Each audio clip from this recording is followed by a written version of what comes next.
அடிக்கிறாங்க பாருங்க, இங்க பாருங்க, இங்க பாருங்க எப்படி அடிக்கிறாங்க, இங்க பாருங்க, இங்க பாருங்க, இங்க பாருங்க, இங்க பாருங்க,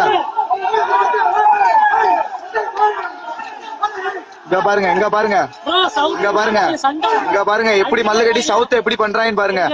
இங்க பாருங்க, அவங்க சொல்றதா பண்றவன் எவ்வளவு சண்டை போடுறாங்க பாருங்க. எங்களை உள்ளே விட மாட்டாங்க. இங்க பாருங்க, கேட்ட பூட்டிட்டாங்க, உள்ள விட மாட்டாங்க பாருங்க. வீடியோ எடுத்து அடிக்கிறாங்க பாருங்க, வீடியோ எடுத்து அடிக்கிறாங்க, வீடியோ எடுக்க வந்து அடிக்கிறாங்க ப்ரோ, அடிச்சிட்டாங்க ப்ரோ. இங்க பாருங்க பாருங்க ப்ரோ, இங்க பாருங்க, ஐயோ அடிச்சிட்டாங்க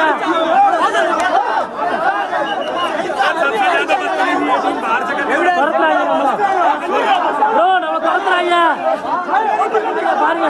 சவுத் டீம் எல்லாத்தையும் அடிக்கிறாங்க.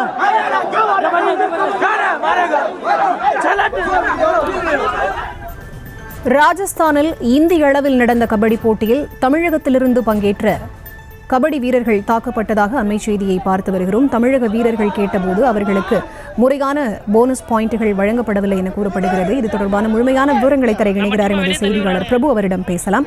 வணக்கம் பிரபு, என்ன நடந்தது, விவரம்? பரிதா, வணக்கம். தமிழக கபடி வீரர்கள் மீது ராஜஸ்தானில் விளையாடக்கூடிய அந்த கபடி போட்டியிலே தாக்குதலானது நடைபெற்றிருக்கிறது. வேல்ஸ் யூனிவர்சிட்டி மற்றும் எஸ்ஆர்எம் யூனிவர்சிட்டி சார்பாக தமிழகத்திலிருந்து 2 அணிகள் அங்கே கபடி போட்டி விளையாடுவதற்கு சென்றிருக்கிறார்கள். அங்கு அவர்கள் மீது இந்த தாக்குதலானது நடைபெற்றிருக்கிறது. ராஜஸ்தானில் நடைபெறும் இந்திய அளவிலான கபடி போட்டியில் பங்கேற்பதற்காக தென்னிந்தியாவிலிருந்து 4 அணிகள் சென்றதாக தெரிய வருகிறது. தமிழகத்தில் சென்னையிலிருந்து வேல்ஸ் யூனிவர்சிட்டி மற்றும் எஸ்ஆர்எம் யூனிவர்சிட்டி மாணவர்கள் சென்ற நிலையில் ராஜஸ்தான் மாநிலம் குரு ரோடு வித்யாநகரி சரளா என்ற தனியார் யூனிவர்சிட்டியில் இந்த கபடி போட்டியானது இன்று நடைபெற்று வருகிறது.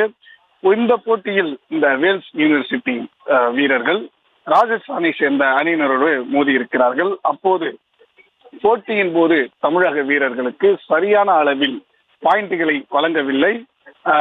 வீரரை பிடித்த போது, குறிப்பிட்ட எல்லைக்குள் பிடித்த போது வழங்கப்படும் போனஸ் பாயிண்ட்களையும் வழங்கவில்லை என தெரிய வருகிறது.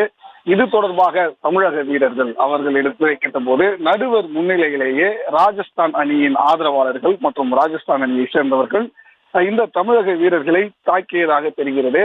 இந்த தாக்குதல்களை எல்லாம் தமிழக வீரர்களோடு சென்ற ஒருவர் செல்போனில் படம் பிடிக்க அவரது செல்போனையும் பறித்து அவரையும் தாக்கியிருக்கிறார்கள். இந்த காட்சிகளானது தற்போது பரபரப்பை ஏற்படுத்தி இருக்கிறது. எதற்காக தங்களை தாக்கினார்கள் என்பது குறித்து முழு விவரம் தெரியாமல், தாங்கள் தமிழகத்திற்கு திரும்பி வருவோமா என்பது கூட தெரியாமல், இங்கிருந்து புறப்பட்டு அங்கு விளையாட சென்ற வீரர்கள் தற்போது எங்கு இருக்கிறார்கள் என்பது தெரியாமல் அவர்களுக்குள்ளாகவே அவர்கள் உடனடியாக இங்கு இருக்கக்கூடிய சென்னை தமிழகத்தை சேர்ந்தவர்களை தொடர்பு கொண்ட போது ஒரு ஆடியோ ரெக்கார்டை பகிர்ந்திருக்கிறார்கள். அதில் எதற்காக எங்களை தாக்கினார்கள் என்பது தெரியாது, ஒன் சைடு, அதாவது ஒரு பக்கமாக தான் நடுவர்கள் செயல்படுகிறார்கள். நாங்கள் ஒரு வீரரை சரியான எல்லைக்குள் பிடித்தால் எங்களுக்கு தர வேண்டிய போனஸ் பாயிண்டை தரவில்லை, எங்களுக்கு சரியான அளவில் பாயிண்ட்டும் தரவில்லை. இது தொடர்பாக நாங்கள் கேட்டபோது எங்களை தமிழக வீரர்களான தங்களை ராஜஸ்தான் அணியினர் தாக்குவதாகவும் இதை அங்கிருந்த மற்றவர்கள் தடுக்காமல் வேடிக்கை பார்த்ததாகவும் தெரிகிறது. இந்த நிலையில் இந்த வீடியோவானது தற்போது பரபரப்பை ஏற்படுத்தி இருக்கிறது. எல்லாத்தையுமே இதை கேட்க போனா வீடியோ விவரங்களுக்கு நன்றி பிரபு. டீம்ல இருக்கிற அந்நிய செய்திகளை உடனுக்குடனும் துல்லியமாகவும் தெரிந்து கொள்ள சப்ஸ்கிரைப் பண்ணுங்க.